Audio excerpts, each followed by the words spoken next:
ওকে, তো প্রথমে আমি ট্রাই করব হচ্ছে উজ্জ্বলদার বিরিয়ানি।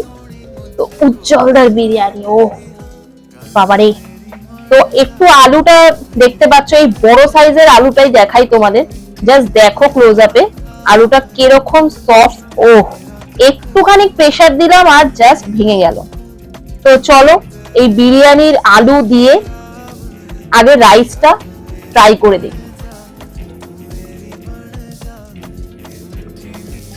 লাইট বিরিয়ানি, খেতে কিন্তু বেশ ভালোই লাগছে, হালকা হালকা স্পাইসি আছে, বেশি কেওড়া আতরের গন্ধ নেই একদমই, খুব বেশি স্মেল থাকলে খাওয়াও যায় না।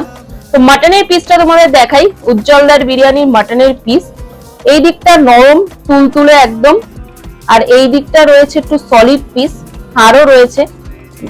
তো আমি এই পিসটা একটু খাই।